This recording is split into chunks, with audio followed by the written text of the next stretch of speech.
Yeah, hi everyone. Myself, Dr. Anand Prasad KN, consultant urologist at Sanera Hospital, Kengeri, Bangalore. ಇವತ್ತು ನಾವು ಐಪೋಸ್ಪೇಡಿಯಾಸ್ ಅಂತ ಒಂದು ಟಾಪಿಕ್ನ select ಮಾಡೋಣ. ಇದು ಆ್ಯಕ್ಚುಲಿ ಯೂಶಲಿ ಚಿಕ್ಕ ಮಕ್ಕಳಲ್ಲಿ ಹುಟ್ಟಿದ ಮಕ್ಕಳಲ್ಲಿ ನೋಡ್ತೀವಿ. ಐಪೋಸ್ಪೇಡಿಯಾಸ್ ಅಂದರೆ ಏನು? ಇದು ಮೆಡಿಕಲ್ ಟರ್ಮ್ ಆ್ಯಕ್ಚುಲಿ ನಿಮ್ಗೆ ಅರ್ಥ ಆಗಲ್ಲ ಆ್ಯಕ್ಚುಲಿ. ಬಟ್ ಇದು ಏನು ಅಂತಂತಂದರೆ, ಈ ತಾಯಿ ಹೊಟ್ಟೆಯಲ್ಲಿ ಮಗು ಇರಬೇಕಾದ್ರೇ ಈ ರೀಪ್ರೊಡಕ್ಟಿವ್ ಅನಾಮಲಿ ಅಂತ ಹೇಳ್ತೀವಿ. ಏನಂದರೆ ಯೂರಿನ್ನು ಮಿಯಾಟಸ್ ಅಂತ ಹೇಳ್ತೀವಿ. ಪೆನ್ನಿಸ್ ಮೇಲೆ ಯುರೆತ್ರಾ ಅಂತ ಇರುತ್ತೆ. ಆ ಯುರೆತ್ರಾ ನಾರ್ಮಲ್ ಪೊಸಿಷನಲ್ಲಿ ಇರಲ್ಲ. ಅದೇನಾಗುತ್ತೆ, ಸ್ವಲ್ಪ ಕೆಳಭಾಗದಲ್ಲಿರುತ್ತೆ. ಇದಕ್ಕೆ ನಾವು ಐಪೋಸ್ಪೇಡಿಯಾಸ್ ಅಂತ ಹೇಳ್ತೀವಿ.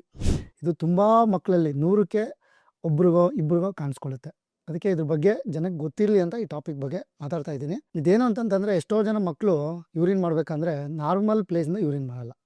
ಆ ಪೆನ್ನಿಸ್ ಮೇಲೆ ಮಿಯಾಟಸ್ ಅಂತ ಇರುತ್ತಲ್ಲ, ಅದೇನಾಗುತ್ತೆ ಕೆಳಗಡೆ ಇರುತ್ತೆ. ಅಂದರೆ ಪೆನ್ನಿಸ್ಸು ಹಿಂದೆ ಕೆಳಗಡೆ ಭಾಗದಲ್ಲಿರುತ್ತೆ. ಅದು ಕೆಳಗಡೆ ಅಂದರೆ 1 ಸೆಂಟಿಮೀಟರ್ ಕೆಳಭಾಗದಿಂದ ಹಿಡಿದು ಸ್ಕ್ರೋಟಮ್ವರೆಗೂ ಎಲ್ಲಿ ಬೇಕಾದರೂ ಇರ್ಬೋದು. ಅದಕ್ಕೆ ನಾವು ಯುರೆಥ್ರಲ್ ಅನಾಮಲಿ ಅಂತ ಹೇಳ್ತೀವಿ ಅದನ್ನು. ಓಕೆನಾ? ಅದ್ರ ಜೊತೆಗೆ ಪೆನ್ನಿಸ್ ಕೂಡ ಚಿಕ್ಕ ಮಕ್ಕಳಿಗೆ ಬೆಂಡ್ ಆಗಿರುತ್ತೆ. ಅದನ್ನು ನೀವು ಮಕ್ಕಳಿಗೆ ಸ್ನಾನ ಮಾಡಬೇಕಾದ್ರೆ ಮತ್ತು ಬಟ್ಟೆ ಹಾಕಬೇಕಾದ್ರೆ ಅದನ್ನು ನೀವು ಅಬ್ಸರ್ವ್ ಮಾಡಬೇಕಾಗುತ್ತೆ ಒಂದು. ಮತ್ತು ಇದು ಹೆಚ್ಚಾಗಿ ಕಾಣಿಸ್ಕೊಳ್ಳೋದಂದರೆ ಗಂಡು ಮಕ್ಕಳಲ್ಲೇ ಕಾಣಿಸ್ಕೊಳ್ಳೋದು. ಅದಕ್ಕೆ ನಾನು ಇದನ್ನು ಎಚ್ಚರಿಸ್ತಾ ಇರೋದು ನಿಮಗೆ. ಮತ್ತು ಎರಡನೇದೇನು ಅಂತಂತಂದರೆ, ಆ ಪೆನ್ನಿಸ್ ಮೇಲೆ ಸ್ಕಿನ್ ಇರುತ್ತಲ್ಲ, ಪ್ರೊಫೆಸರ್ ಸ್ಕಿನ್ ಅಂತ ಹೇಳ್ತೀವಿ, ಅದು ಸರಿಯಾಗಿ ಕವರ್ ಆಗಿರಲ್ಲ.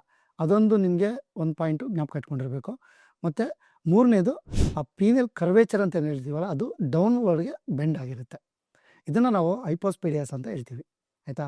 ಇದನ್ನು ಇಮಿಡಿಯೇಟಾಗಿ ನಿಮಗಿದು ಈ ಥರ ಪ್ರಾಬ್ಲಮ್ ಇತ್ತು ನಿಮ್ಮ ಮಕ್ಕಳಲ್ಲಿ ಅಂತ ಅಂದ ತಕ್ಷಣವೇ ನೀವು ನಿಯರ್ ಬೈ ಯೂರಾಲಜಿಸ್ಟ್ನ ಕನ್ಸಲ್ಟ್ ಮಾಡಿ.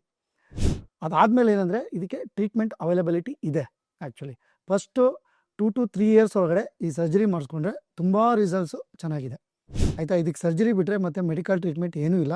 ಬಟ್ ಇದಕ್ಕೆ ಸರ್ಜರಿ ಮಾಡೋಕ್ಕಿಂತ ಮುಂಚೆ ಹಾರ್ಮೋನಲ್ ಥೆರಪಿ ಅಂತ ಕೊಡ್ತೀವಿ. ಬಟ್ ಅದೇನು ಅಂತಂದರೆ ಪೀನಲ್ ಡೆವಲಪ್ಮೆಂಟ್ಗೆ ಮತ್ತು ಯುರೆಥ್ರಲ್ ಪ್ಲೇಟ್ ಡೆವಲಪ್ಮೆಂಟ್ಗೆ ಅಂತ ಕೊಡ್ತೀವಿ. ಬಟ್ ಅದು ಎಕ್ಸಾಮಿನೇಷನ್ ಮಾಡಾದ್ಮೇಲೆ ಹೇಳ್ತೀವಿ ಹಾರ್ಮೋನಲ್ ಥೆರಪಿ ಕೊಟ್ಟು ಸರ್ಜರಿ ಮಾಡಬೇಕಾ ಇಲ್ಲ ಡೈರೆಕ್ಟಾಗಿ ಸರ್ಜರಿಗೆ ಹೋಗ್ಬೇಕಾ ಅನ್ನೋದು. ಬಟ್ ಇದು ನೀವು ಯೂರಾಲಜಿಸ್ಟ್ನ ಕನ್ಸಲ್ಟ್ ಮಾಡಾದ್ಮೇಲೆ ಗೊತ್ತಾಗುತ್ತೆ ಸರ್ಜರಿ ಯಾವ ಟೈಮಲ್ಲಿ ಮಾಡಬೇಕು, ಯಾವ ಸ್ಟೇಜಲ್ಲಿ ಮಾಡಬೇಕು ಅನ್ನೋದನ್ನ ನಿಮಗೆ ಗೊತ್ತಾಗುತ್ತೆ. ಬಟ್ ಇದರಿಂದ ಪ್ಯಾನಿಕ್ ಆಗೋದೇನಿಲ್ಲ. ಯಾಕೆ ಈ ಸರ್ಜರಿ ಮಾಡಿಸ್ಬೇಕು ಅಂತಂದರೆ, ಎಷ್ಟೊಂದು ಜನ ಟಿಪ್ಪಿಗಿಂತ ಸ್ವಲ್ಪ ಕೆಳಗಡೆ ಯುರೆಥ್ರಲ್ ಮಿಯಾಟಸ್ ಇರುತ್ತೆ. ಬಟ್ ಹೆಂಗೋ ಮ್ಯಾನೇಜ್ ಮಾಡ್ತಾ ಇರ್ತಾರೆ.